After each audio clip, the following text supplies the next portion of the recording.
Senhor Presidente da República, queria começar por agradecer-lhe, muito sensibilizado, em nome da Plataforma para o Crescimento Sustentável, a disponibilidade que teve desde o primeiro momento para presidir esta sessão de encerramento e espero que as conclusões e o resultado das nossas discussões estejam à altura desta generosidade. Queria também cumprimentar o Presidente do ISCS, professor Manuel Meirinho, cumprimentar todos os participantes e agradecer, naturalmente, a participação daqueles que, sendo da plataforma, dedicaram muito do seu tempo à investigação nos nossos vários projetos de uma forma voluntária, mas muito competente, verdadeiramente profissional, roubando tempo às famílias e ao tempo livre. Foram 7 anos extraordinários de trabalho cívico e estes 3 minutos são apenas uma pequena amostra do trabalho que fomos realizando.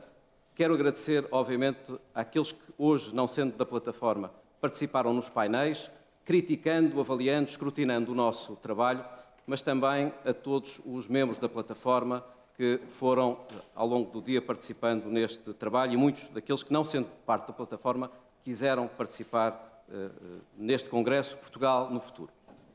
Gostava de começar por justificar este Congresso, mas desde logo salientar o ADN da plataforma.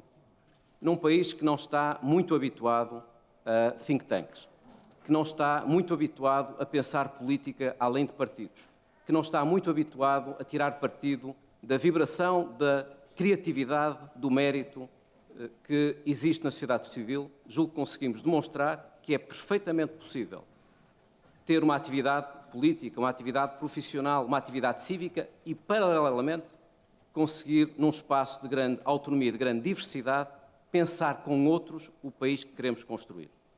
Nesta sala, Sr. Presidente, mas também ao longo destes 7 anos, conseguimos demonstrar que, não sendo, como eu costumo dizer, um albergue espanhol, é, apesar de tudo, um espaço de diversidade com pessoas que são provenientes de várias escolhas político-partidárias, mas que, acima de tudo, querem dar o seu tempo, a sua generosidade para construir o Portugal no futuro. A nossa marca identitária foi pensar além da consolidação orçamental. Não esperamos pelo fim da crise para pensar o pós-Troika. Foi em 2011 que quisemos lançar um projeto mobilizador que, desde logo, pensasse os problemas estruturais além dos conjunturais, que conseguisse identificar um quadro abrangente de reformas que permitissem libertar o potencial de crescimento de Portugal. Quisemos fazê-lo numa perspectiva de inovação, mas também de compromisso.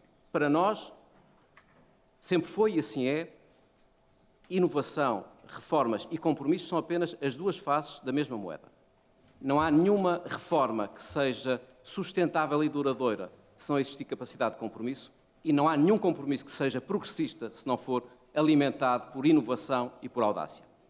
Essa foi a nossa marca identitária. Mas também entendemos que a chave de leitura doutrinária e algumas heranças político-culturais do passado estavam datadas, que era necessário olhar além de Portugal para perceber melhor Portugal. Era preciso perspectivar os grandes desafios globais de forma a integrá-los na nossa discussão, mas também criar condições para que a sociedade civil portuguesa pudesse participar mais ativamente na discussão internacional sobre esses desafios. Mas quisemos também assegurar que o nosso trabalho não era a partir de intuição. Num tempo de fake news, em que muita contestação existe à evidência, acreditamos numa política, numa discussão de políticas públicas baseada em dados, baseada em ciência, baseada em avaliação custo-benefício e baseada na participação de todos e não apenas daqueles que são mais interessados num determinado tema ou numa determinada circunscrição. Porquê, portanto, depois destes 7 anos de participação na plataforma, que lançou em 2012 uma visão pós-Troika, que foi produzindo vários projetos de investigação ao longo destes 7 anos, umas vezes com mais visibilidade mediática, outras vezes com menos visibilidade mediática, mas nunca esmorecemos. Conseguimos encher o Teatro Circo, como o Sr. Presidente da República verificou, sem nenhuma notícia, mas isso não deixou de nos motivar para continuar, para insistir, para investigar, para mobilizar, para participar civicamente no Portugal no futuro. Mas porquê então realizar este congresso numa fase em que a emergência está ultrapassada e que os ventos de cauda nos são favoráveis? O que justifica, portanto, mais uma vez esta mobilização. Em primeiro lugar, porque se fazia sentido ousar, numa fase de resgate e de emergência, pensar o pós-Troika, por maioria de razão.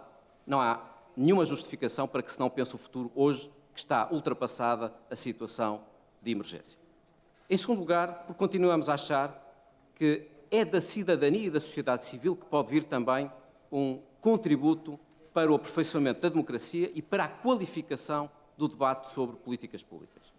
Vivemos um tempo de excessivo manicaísmo do certo e do errado, da direita e da esquerda, do preto e do branco, com pouca abertura a aprender com os outros. Nós queremos aprender com os outros. Este programa demonstrou uma grande diversidade e não foi retórica nem uma mera coreografia. Nós fomos criticados ao longo do dia e era essa a intenção deste programa. Quisemos pensar o Portugal no futuro a partir de investigação, mas também quisemos fazê-lo em torno dos 7 grandes desafios que se colocam a Portugal.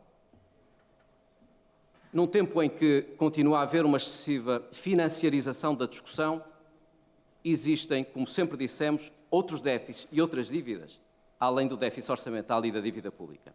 Esses déficits estão connosco há muito tempo, são as alavancas do crescimento. Estão avariadas. E entendemos, portanto, que este Congresso deveria começar pelo tema mais evidente, mas depois percorrer os vários temas. Fizemos uma discussão sobre que caminhos para a dívida portuguesa. Que caminhos para a sustentabilidade da dívida pública portuguesa. E concluímos que a redução da dívida é uma prioridade, que não existem soluções milagrosas, que medidas radicais de reestruturação comportariam custos económicos e sociais muito superiores aos supostos benefícios com a redução da dívida, mas também concluímos que o facto de não estarmos numa situação de emergência não pode ser um fator de distensão ou de esmorecimento, esta continua a ser uma grande prioridade.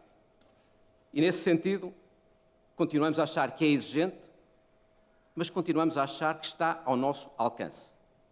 Está ao nosso alcance desde que, e o desde que deve ser sublinhado, desde que assumamos uma estratégia de gestão da dívida que promova a diversificação dos investidores, que promova a substituição de dívida com maturidades mais curtas por maturidades mais longas, que permita alisar as necessidades de refinanciamento anual para níveis em torno dos 6 mil milhões de euros, e precisamos também de políticas económicas que atuem do lado do crescimento, mas também que promovam por vias de reestruturações de reformas estruturais na reforma do Estado e na competitividade de condições para a redução estrutural da despesa. Consideramos, portanto, que além deste debate sobre a gestão da dívida e sobre as soluções estruturais para a sustentabilidade da dívida, que também é importante termos um discurso ativo sobre a construção europeia, sobre o aprofundamento do projeto europeu também neste domínio, e hoje várias hipóteses foram consideradas, incluindo a mais reconhecida, que é a mutualização da dívida através de eurobonds até 60%, apesar de todas as dificuldades que obviamente existem relacionadas com essa hipótese, desde logo a constituição de um Tesouro Europeu. Segundo desafio, coesão e resiliência territorial. E não nos resignamos com o facto deste tema ser apenas tema quando grandes tragédias ocorrem. E o Sr. Presidente da República tem sido o grande protagonista do combate ao despovoamento, da defesa do interior, da melhoria da coesão social e territorial, e queríamos dizer-lhe que esta plataforma acredita que este é um tema estrutural e não conjuntural.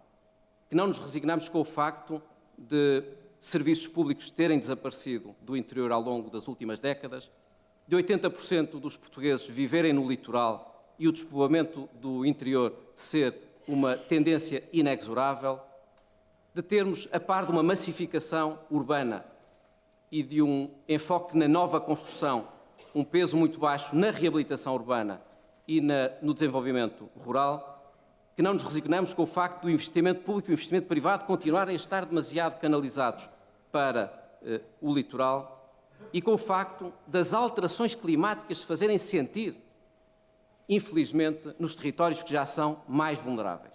Já não bastava o facto de, nesses territórios, haver dificuldade do ponto de vista do acesso a serviços públicos, do acesso ao investimento, do acesso ao emprego e, ainda por cima, são os territórios que se deparam com níveis mais severos de seca severa e extrema, com a perda de biodiversidade, com a falta de recursos hídricos e com os fogos florestais. Por isso, nesta sessão, apresentamos um conjunto de medidas, eu não vou maçar, desde logo o Sr. Presidente da República e todos os presentes, com a lista de medidas que fomos apresentando desde o ordenamento do território, à fiscalidade, à remuneração dos serviços dos ecossistemas. Mas este é um tema central nesta plataforma. Terceiro debate, o debate sobre a revolução tecnológica. Em tempo útil, apresentamos um relatório, foi o primeiro relatório que em Portugal foi produzido, esta é apenas a brochura, designado Game Changers. Aqueles que gostam de ciência, de economia e de história sabem que o que estamos a viver não é mais do mesmo.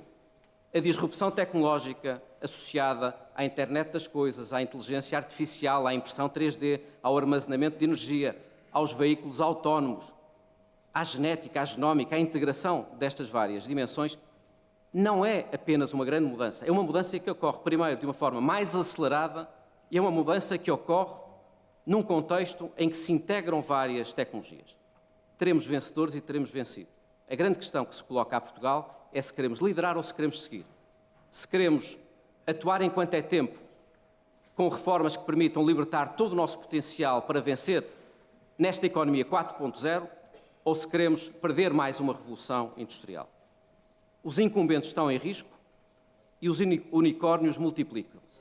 Mas existem também dilemas do ponto de vista ético, questões associadas à privacidade e à segurança. Por isso este não é um tema apenas para a economia e para os cientistas. É um tema de regulação, é um tema de participação pública. Entendemos que existem três grandes medidas, e não vou detalhar, mas três grandes medidas que nos devem colocar na crista da onda que devemos querer surfar. Precisamos de um contrato na educação para preparar os jovens para as profissões do futuro. Os nossos filhos, 65% das crianças de hoje, vão ter profissões que ainda não foram inventadas. Dados da OCDE, 65% das crianças de hoje vão ter profissões que ainda não existem. É um grande desafio para o sistema educativo. Temos que, por um lado, criar competências nos mais jovens para vencer nesta realidade tão complexa, tão incerta, mas ao mesmo tempo não deixar ninguém para trás. Não agravar as desigualdades sociais que já são a principal chaga na sociedade portuguesa. O sistema educativo, com as empresas, com os autarcas, com o governo, deve apostar também na requalificação daqueles que precisam de ser recuperados e, por outro lado, tornar estas competências transversais à sociedade portuguesa. Segundo, precisamos de um verdadeiro ecossistema. Aqueles como eu e o Carlos Pimenta gostamos da área do ambiente, sabemos que a virtualidade de um ecossistema é interdependência. É uma relação bionívoca, complexa, multidimensional. Ora, nós precisamos de olhar para esta nova economia 4.0, abandonando uma lógica do cada um por si e da competição que nos retira massa crítica para competir à escala global. Precisamos de ecossistemas que associem empresas, grandes e pequenas, que associem centros de investigação, que associem o sistema financeiro, que associem os organismos públicos, criando condições para que a nossa competição global possa ser feita a partir de ecossistemas e não de uma lógica do cada um por si. Finalmente, precisamos de regulação. Não só para as questões mais associadas à privacidade, à confiança, à ética, termos uma economia de confiança e uma sociedade de confiança 4.0, mas precisamos também de fazer de Portugal um laboratório vivo de atração de projetos da economia colaborativa e da economia 4.0. Quando alguém está em Silicon Valley ou nos grandes sistemas financeiros internacionais a decidir onde quer fazer investimento, deve olhar para Portugal como um país que está aberto à economia colaborativa, aos novos modelos de negócio e à inovação tecnológica. E o Estado deve dar o exemplo, com uma grande transformação digital e com soluções como dados abertos. Quarto tema, as alterações climáticas. Este é um tema que já não é do futuro, é do presente e também já é do passado. Há 25 anos que estou neste tema e apenas que aquilo que fui verificando, o Carlos Pimenta o mesmo, é que as alterações climáticas não são ficção científica, são uma realidade inexorável. Logo, a questão não é saber se agimos ou não agimos, é saber como agimos e com que políticas agimos. E um dia teremos todos que responder perante isto, perante os nossos filhos e perante os nossos netos. Se num determinado momento da nossa história, com a informação de que dispunhamos, se fizemos aquilo que era mais fácil ou aquilo que era necessário. No fundo, se agimos com a ética do futuro ou com a conveniência dos ciclos eleitorais. A mudança climática é urgente, mas o seu combate é também alcançável e é até lucrativo. Todos os dados demonstram que está ao nosso alcance este combate e que os benefícios económicos e sociais desse combate são evidentes. 50% da capacidade elétrica instalada no mundo é renovável, todos os anos. As tecnologias mais limpas têm vindo a cair nos últimos 5 anos, 90%. E, por outro lado, existe uma procura de infraestruturação em países em vias de desenvolvimento, mas também nos países industrializados, na ordem dos 7 trilhões de dólares por ano, o que significa que vai haver investimento. A questão é saber quem vão ser os vencedores da nova industrialização verde ou aqueles que se vão limitar a comprar. Ora, Portugal tem condições para liderar. Não podemos perder a vantagem de pioneiro na mobilidade elétrica, nas energias renováveis, na eficiência energética, na descarbonização em geral. Quinto tema, demografia. Lançamos, no ano passado, o nosso relatório Rebirth. Um relatório que não é mais do mesmo, na medida em que olha para a natalidade, mas além da natalidade. Todos conhecem a nossa realidade, mas vale a pena enfatizar o facto de sermos o quinto país mais envelhecido do mundo. De enfrentarmos dois saldos negativos. O saldo natural, por via da natalidade, e o saldo migratório. Mas, por outro lado, somos um dos melhores países do mundo em termos de acolhimento de imigrantes. O segundo no índice MIPEX. O que significa que, a par desta encruzilhada demográfica, também dispomos de condições únicas de acolhimento. Por isso, quisemos pensar os cenários, e os cenários são eloquentes. Em 2051, seremos menos do que em 1950, 8,4 milhões. Seremos 4,6 milhões de ativos e não os 7 milhões de ativos de hoje. Teremos uma população mais envelhecida, mais qualificada e seremos menos. E por isso quisemos desenvolver um conjunto de recomendações, primeiro na área da natalidade, mas evitando o mais do mesmo. Existem já muitas medidas pensadas na área da natalidade. Desta vez quisemos colocar o nosso ênfase nas questões associadas ao equilíbrio entre trabalho e família.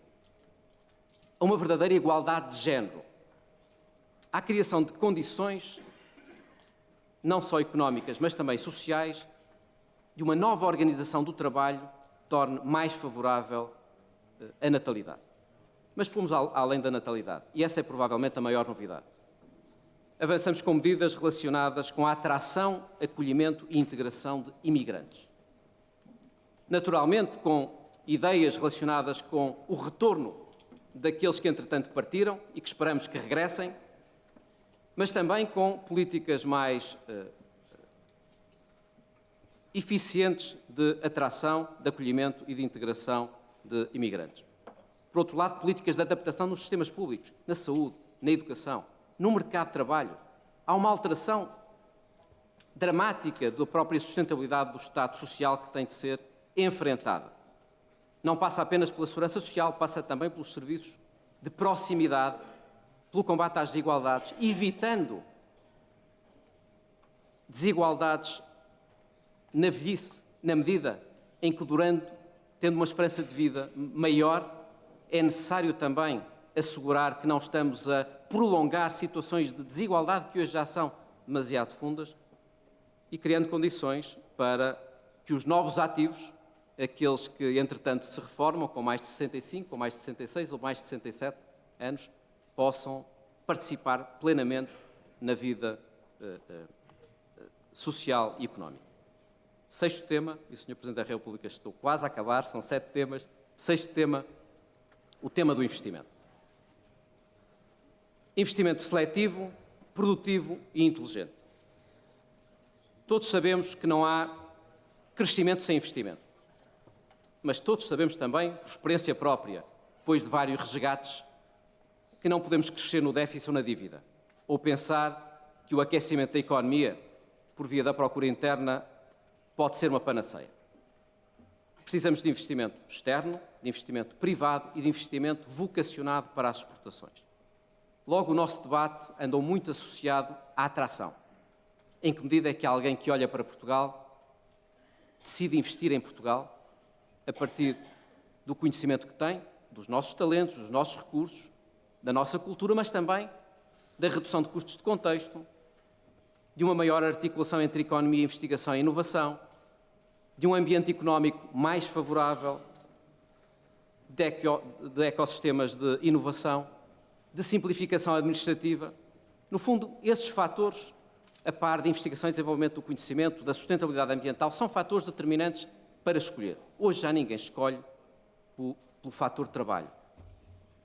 As empresas gastam hoje mais em matérias-primas do que em trabalho ou em capital. O que significa que a economia circular, por exemplo, tem hoje um papel mais importante do que a baixa dos custos da mão de obra. É por aí que queremos prosseguir. E sabemos que o Estado também tem um papel relevante no investimento. Não temos uma ideia de que ao Estado não compete qualquer papel no investimento. Mas esse investimento deve ser, desde logo, criterioso, transparente, promotor da concorrência e da não discriminação, criando condições para catalisar investimento privado. Verdadeiramente, a ideia de uma enzima que, numa reação química, acelera a reação química a partir de outros elementos presentes. Esses elementos presentes são investimento privado. Queremos, portanto, que o investimento público esteja muito vocacionado para catalisar investimento privado e que esteja dirigido para falhas de mercado, selecione, desde logo, áreas como a adaptação às alterações climáticas, o combate ao despovoamento e à desertificação, onde o Estado continua a ter um papel inexorável. Finalmente, e foi, obviamente, a novidade deste Congresso, apresentamos um manifesto para um Estado moderno.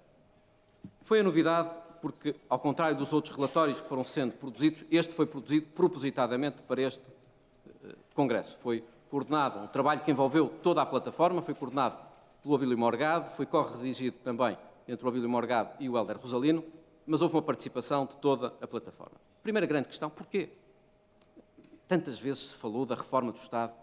Porquê mais uma vez falar da reforma do Estado? Primeiro, porque não existem desculpas.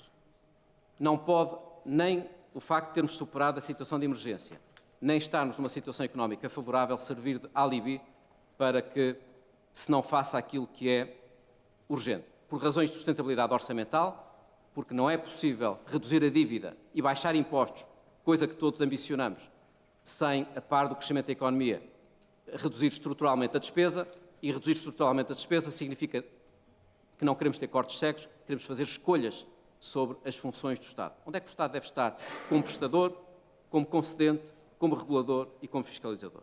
Em segundo lugar, por questões de qualidade, de proximidade, de transparência.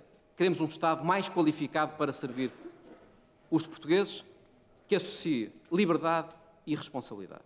Terceiro, porque temos que enfrentar as desigualdades. As desigualdades sociais e territoriais são a causa das causas.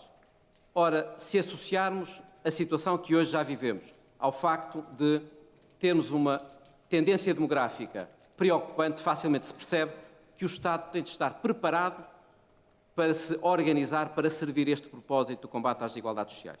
Em quarto lugar, para capacitar o Estado para os novos desafios globais, as alterações climáticas, a cibersegurança, a crise dos refugiados, a revolução tecnológica, são desafios para o qual o Estado tem de estar capacitado e para o qual tem de criar condições de preparar a economia e a sociedade portuguesa para enfrentar estas crises com uma postura resiliente no caso das ameaças e com uma postura esperançosa no caso das oportunidades.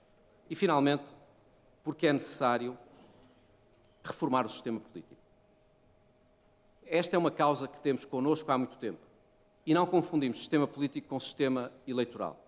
Acreditamos que muito do aperfeiçoamento do sistema político se faz pela cidadania, por uma democracia mais participada e não apenas representativa, com mecanismos de avaliação custo-benefício das políticas públicas, com mecanismos de valorização das instituições intermédias e da sociedade civil, com uma aproximação dos eleitos aos eleitores com várias medidas que não vou detalhar sobre reformas de sistemas eleitorais, mas também de voto eletrónico, voto em movimento, voto antecipado, com novos modelos de financiamento dos partidos exclusivamente público e com campanhas internas escrutinadas no plano e aprovadas no plano judicial, mas também, como disse, com a definição das funções do Estado na área da soberania, nas áreas sociais, nas áreas económicas e com a modernização do Estado. Como imaginam, eu teria o maior gosto e o maior interesse em detalhar, não vou fazer por respeito com o Sr. Presidente da República e com todos os presentes, peço que leiam o manifesto. Este manifesto tem um mérito, julgo eu, por comparação com outros propósitos de reforma do Estado.